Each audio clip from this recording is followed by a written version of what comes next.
Կազմակերպությունների հետ համագործակցություն հնարավոր է, որ տեղի ունենա եւ այն կազմը, որ արդեն իսկ կա այսքանը բավարար է իշխանափոխության համար։ Հարգելիներս, արդեն ապրիլի 23-ը վերջնաժամկետն է, երբ ցուցակները պետք է ներկայացնենք, մենք նախատեսում ենք վաղը հավանաբար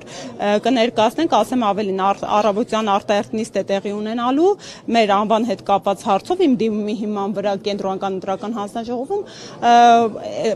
համագործակցում խնդրել է անվան հետ կապված պարզաբանության տեխնիկական հարց է անդրադարձա կարծում եմ փակ լինելու աշխատակարգային անձամբ ինձ են որպես դիմումատու հրավիրել, բայց շատ կուզեի լուսաբանվեր, որովհետև ինձ հետաքրքիր է իրենց համալիր դիրքորոշումը, էլի էս հակաիրավական գործընթացների վերաբերյալ օրենսդիր մարմնից, որը որևէ կերպ ժողովրդավար պետությանը ու իրավական պետությանը հարիր չէ։ Վաղը կարծենք կներկայացնենք փաստաթղթերը, բայց միևնույն է մենք բացենք, եթե ոչ դաշինքային ձևաչափով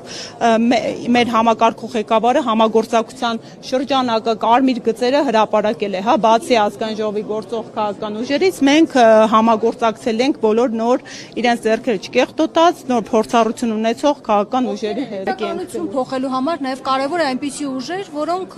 կշիռ են ներկայացնում, որոնք ունեն կազմ։ Հիմա այն ինչ պատկեր որ ձևավորվել է, սա բավարար է իշխանափոխության համար։